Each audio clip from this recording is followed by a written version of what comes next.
Hey, computer? Yes? Could you do me a favor and go to my anime list and pick something at random for me to watch? Oh, and make sure it's something I haven't seen in a while. Feeling nostalgic, are you? You haven't seen this one in a while. Which is it? Seraph of the End? Looks like it involves vampires or something. Whoa, now that takes me back. I haven't seen that one in forever. You sure you don't want to choose something else? If I'm being honest, it doesn't look all that good. What? No way. This show was crazy good. Emphasis on the was, right? You know, for an anime critic, you have some pretty bad taste. Uh-huh, and that's why people value my opinion on these things and not yours. Okay, well, review it then. You think I won't? All right, you know what? Just to prove my point, I'll review the show. Oh, well, I look forward to your glowing review. Good. All right, we have a deal then. But before that, let me finish this one more episode. This is exactly why no one hits the subscribe button.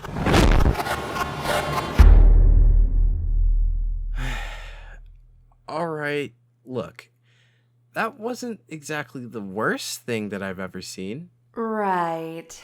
Okay, Seraph of the End is an interesting one. I remember loving this show a lot when it aired, like a lot. So much so that I even voiced a small role in a bridge series. You might have seen it. But seriously, what do you mean by video? Lieutenant Gurin, I brought the scrubs. Gurin? Gurin? He does this every day. He just shows up and sleeps. I haven't learned anything all year. They're not gonna pass. I have urgent news from the hospital. Oh, how cute. Yes, well, it wasn't my best work, you see. No, forget that. You're making me get off topic. Let's just talk about the anime.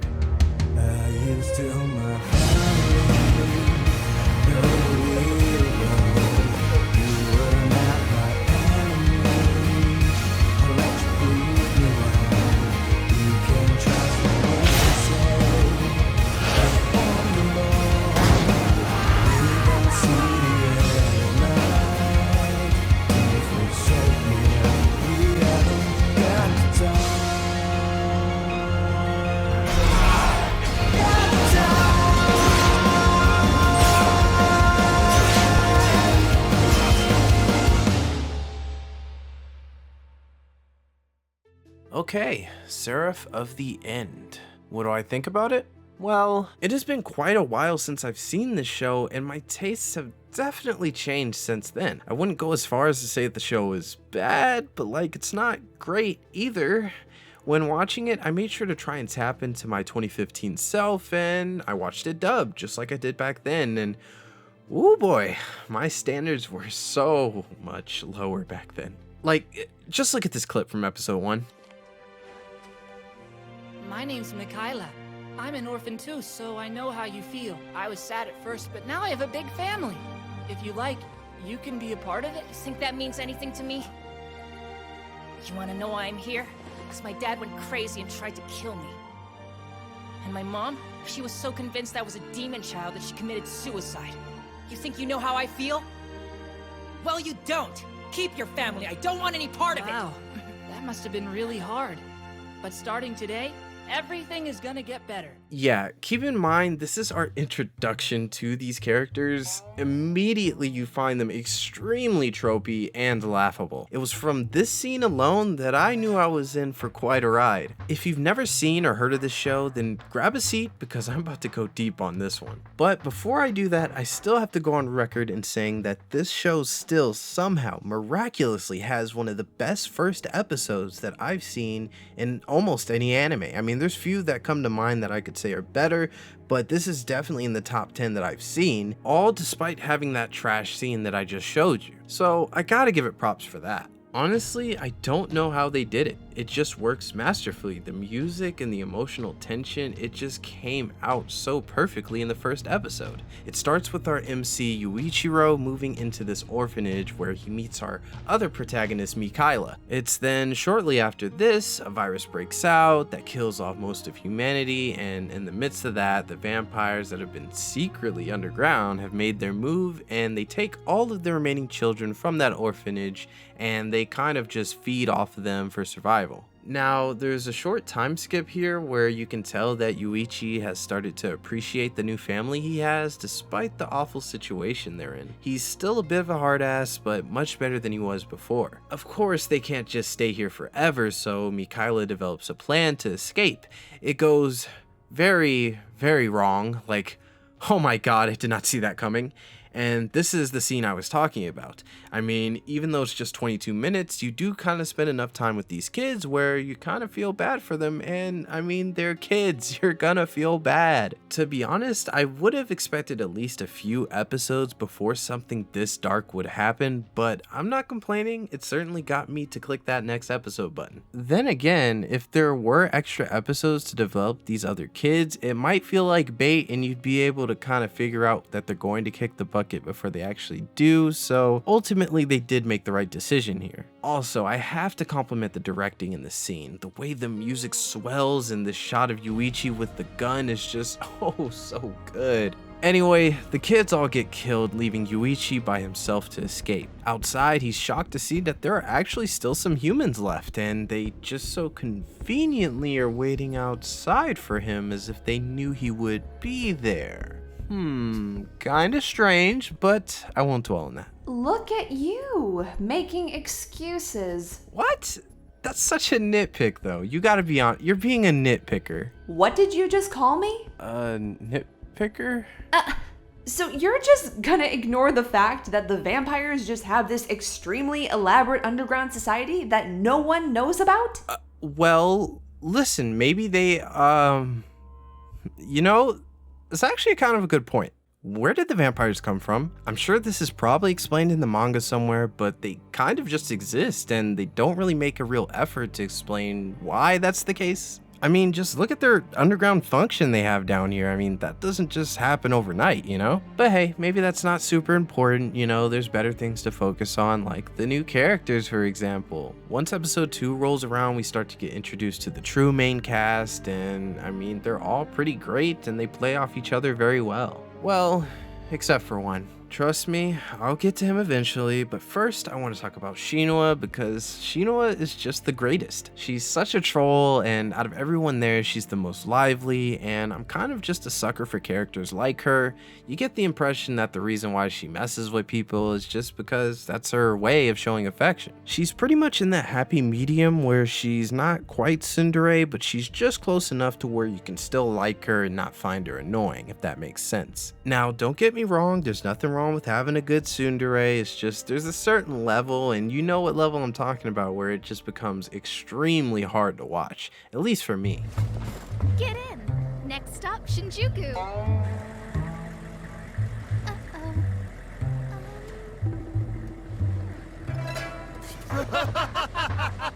She can't even see over the steering wheel. You know what? You're way too short. You think so, huh?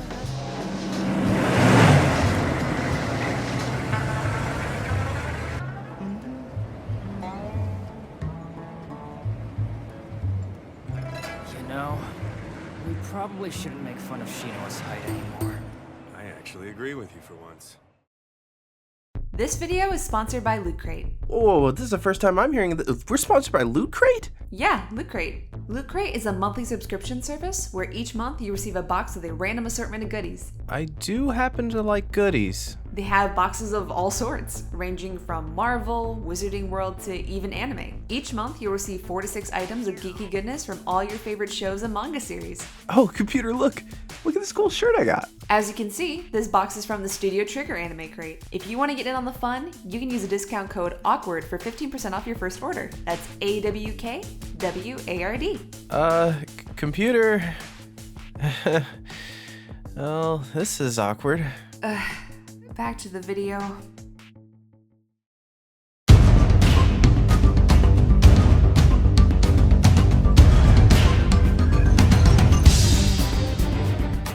In the second episode, he also meets Yoichi and... Wait, what? Well, hold on. Did I just read that right? Okay, hold on. In the second episode, he meets both... No, No, wait. Surely that's just the error in my script, right? Hold on, guys. Let me take a look. Jeez, it's so unprofessional. Like we even claim to be. You have got to be kidding me. Why would you have your two main characters have the same name? This is so confusing. Okay, so you have our main character. His name is Yuichiro, but everyone in this show calls him Yuichi. And then you have this other guy and his name is Yoichi? What? Okay, you know what? It's not that big of a deal. We're just gonna call the MC Sasuke because honestly, that's just what he is anyway. So Sasuke meets Yoichi in the second episode and oh my god, Yoichi's voice acting is atrocious. It might be some of the worst I've heard in a very long time. Every time he opens his mouth, I dread it. I mean, I just take a listen. Now wait a second, I can't have any disciples. No way! Besides, I don't deserve that kind of honor. No matter how hard I cover my ears, I still hear it. I'm still under the bed. Don't worry, I've got you. Put him down! Get your hands off of me! I know you're manipulating him! I've got to protect him! He's my family! That's what we do! Right, Nika? He's my family! Yeah, luckily he is the only character that has that problem. Everyone else for the most part sounds okay. We also get introduced to Gurren, who's basically that one badass mentor character that you see in like every anime. He's very playful and you could tell he really does care about his comrades. Honestly, it's really just between Gurren and Shinua and maybe Mikaela as well as far as my favorite characters. Everyone else is very tropey and generic, but those three are the ones that managed to stick out. And of course, we also have Kamizuki and Mitsuba. They're like the last two to join the team, and they're both pretty cool as well. Just not as tropey as the others, but they're decent enough to where I could keep watching them and not get bored. Unfortunately though, it's around the time when they get introduced that you start to notice a bit of an identity crisis with this show. I somewhat remember feeling this way too when I first watched it, and it was the beginning episodes. They felt too much like every other school anime for a series that wasn't really trying to be a school anime. It's like the second episode is pretty much all in school, so you're thinking, okay, so how long are we going to be in school for? Like, in the time skip we just saw, he had the uniform, you know, he was ready to start slaying vampires right then and there, so when are we going to get to that, you know? You can't tease something like that at the end of episode 1 for you to not see that until, like, episode 6? Like, what? The first chunk of episodes are exactly what you'd expect. It's very much that team building situation that you see in a lot of animes where the characters don't like each other at first until they eventually learn to get along and work together. You know the one. It is only after they all get acquainted with one another that we then get to see what's up on the vampire side, which honestly is a lot more interesting than any of the stuff with the humans. I mean, we literally have no idea what the vampires' motives are in this. You get to see that Mikaela is still alive out there and he's looking for you. Oh, my bad. He's looking for Sasuke and has sworn to never drink blood, as once he does, he will turn into a true pure-blooded vampire.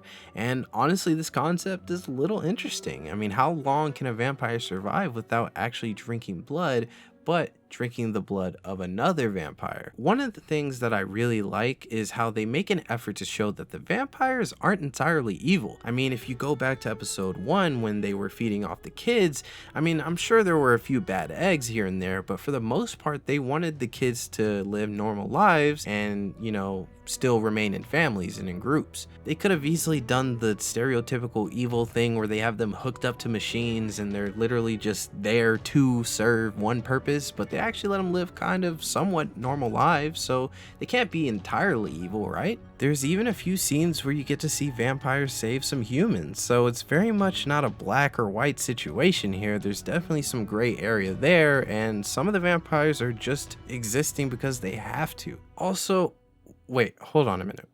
What the hell is that? Like, okay, so there are these creatures, robots, no, things. I have no idea what they are because the show doesn't tell me what they are. The characters just call them the Four Horsemen of John, and meanwhile, I'm just here like, who the hell is John, and where did these things even come from? I legit had to look them up in the show's Wikipedia because no one explains this. These monsters just exist, and we never even see why or even know what their place is in all this. They don't seem to be on the side of the humans nor the vampires. We see instances where both sides are fighting them, so what's their whole ordeal?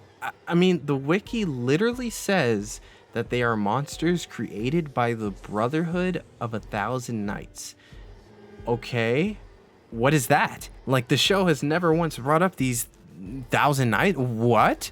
I don't know. Honestly, it's probably me just digging too deep into it. I mean, you really do have to turn your brain off when watching some of this stuff.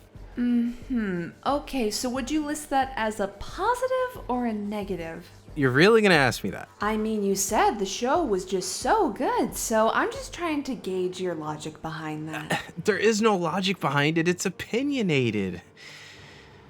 It's like a feeling, you know? Can't say that I do. Whatever. Anyway, we go back to Sasuke's group, and they're kind of insanely powerful all of a sudden. It's very hard to tell how much time has passed, but you see them take down some vampires like it was nothing. Like, I totally get that you want to show your characters getting stronger, but it doesn't really feel earned here at all. The characters are just super inconsistent in how strong they are in a given moment. There will be scenes where they appear super OP, and then others where they are just laughably weak.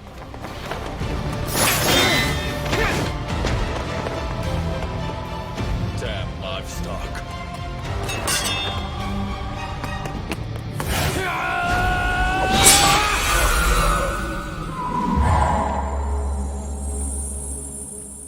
He saved her. Also, the way the characters talk is super cringe, and it never really sounds cool at all. Like, granted, this could just be the dub because they constantly say weird things like bloodsuckers, vamps, noobs. It's pretty bad. What was that? I said it's pretty bad. I would say I told you so, but that would be too harsh. Okay, listen, I tried my best, but I can't let this slide. I gotta be fair here and say that this show is pretty bad. The pacing is poor, the action is subpar, and the world isn't properly explained, like at all. I mean, look at this animation.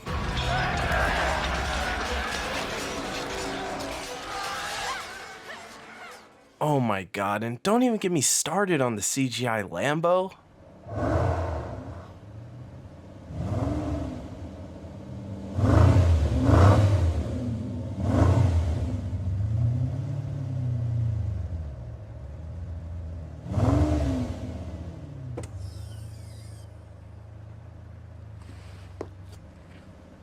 Good morning.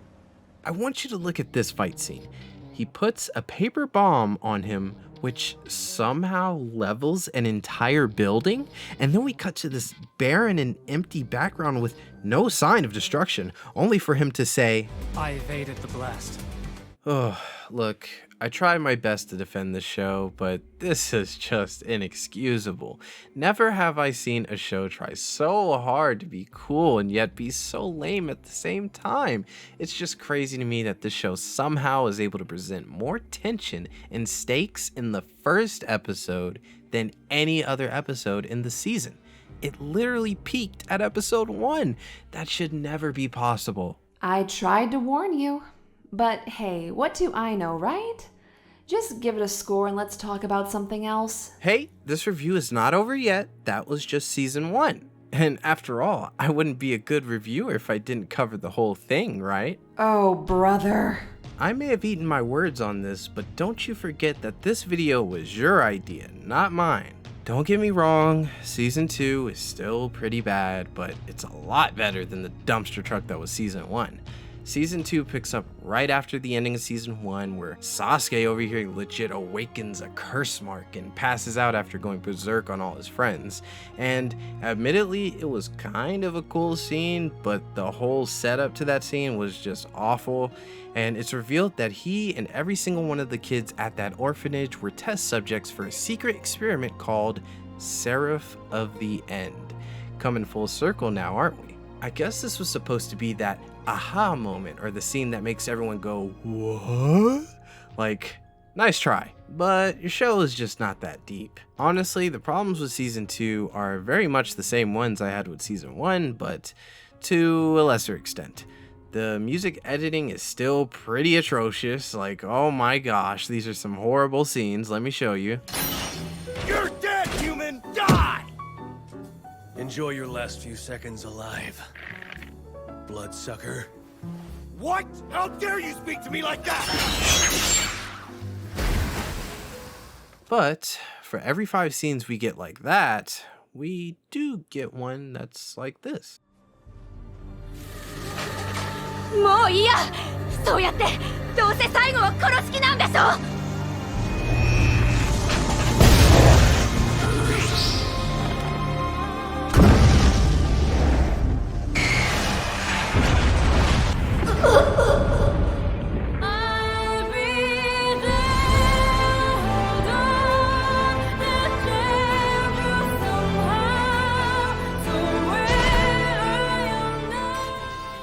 You see, this is what makes it so conflicting, because the way this scene is directed is top notch.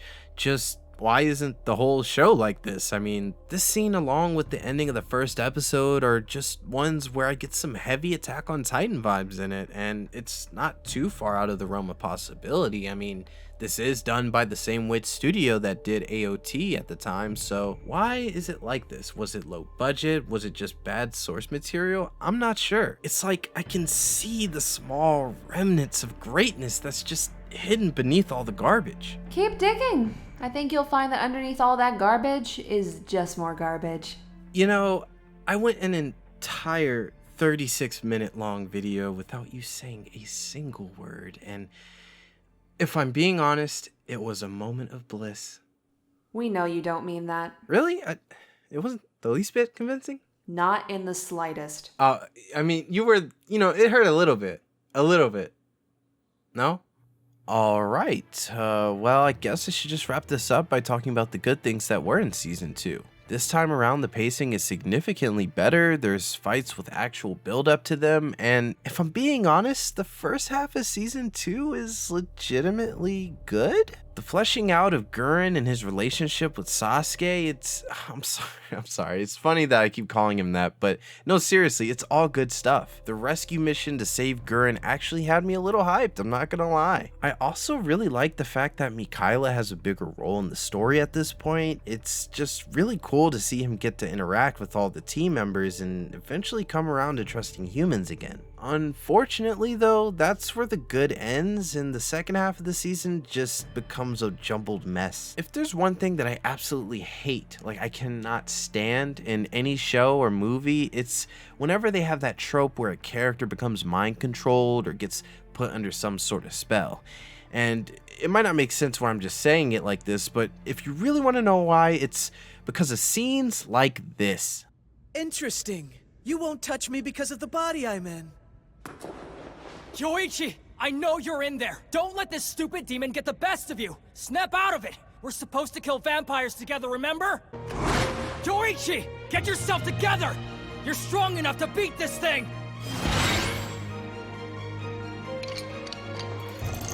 It's too late. Now die. This anime has the audacity to do this not once, not twice, but 3 times. And to make it all worse, the third time was just laughable. Have you lost your mind? You killed our own men. Your betrayal destroyed us. Our comrades are dead. No. You've been possessed. Hey, listen to me. You're still in there somewhere. I mean, it's without fail. It's so predictable. Please don't do this in your shows. I've seen it done millions of times and I'm just tired of it. If you're gonna do it, maybe curve my expectations, turn it on its head, do something different. Anyway, I just want to talk about this one part that's towards the end because they somehow managed to dump so much on you all at once. It's actually insane. Like, there's this big battle that's about to happen at the airport where the general is all like, I'm the bad guy now, and I'm going to use this power to awaken the Seraph of the End. Like, what? Which is still something that I don't even understand, and I watched the show, like, what is that going to do? I understand that his main goal is to exterminate all the vampires, but once he starts really spewing his plans, it just kind of comes down to world domination. And at that point, I just wanted to check out right then and there. I was not trying to watch the rest of the series, but at that point, there's only like one episode left, so I said screw it. Why not? His plan is just to gather as many vampires and soldiers all in one place so that he can use their souls or whatever as sacrifices. And then he puts the sacrifices into a vessel, and of course, just to play up the evil villain trope even more, it's revealed that he's using Kamizuki's sister, which is extremely jacked up. I mean, he only joined the military because he was promised that his sister would get the best medical treatment, and here they are experimenting on her, trying to turn her into a monster. Like, is this really the general? Like, are people really following these orders? It's just crazy to me. Also, Gurren is like under mind control, so he's just out here killing his own men as well. And keep in mind, this is all happening within the span of like 2 episodes, but that's not even the worst part. The worst part has got to be the ending of the season. Oh, I'm sorry. I mean the lack of an ending for the season. Get this, Mikaela and Sasuke's group just dip out on the whole fight that's happening at this airport, and then it fades to black. Okay, so what now, right? Next thing we see is 4 months later. Yes, a 4-month time skip. And what's crazy is that their dialogue implies that they have done nothing for the past 4 months. So what was the point in that? What about their comrades? What about Gurren? Gurren's still mind controlled. They just left him to be, but I mean, I guess he's fine. I guess he can wait 4 months.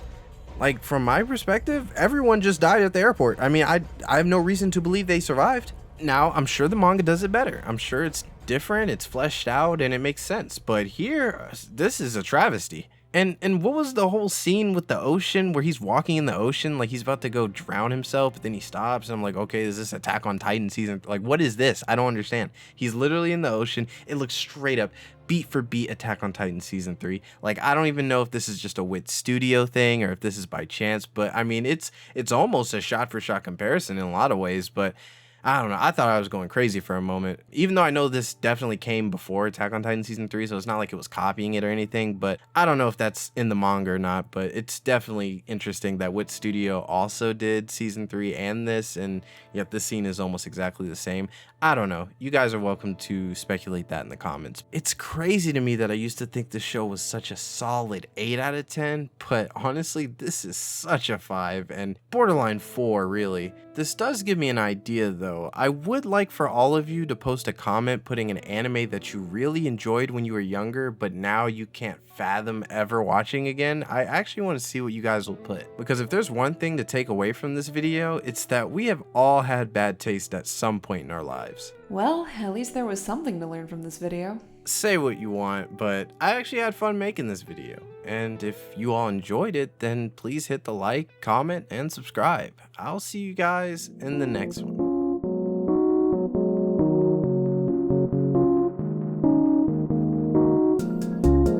You left your mark. Yeah, you were here. You left your scar and disappeared. I feel like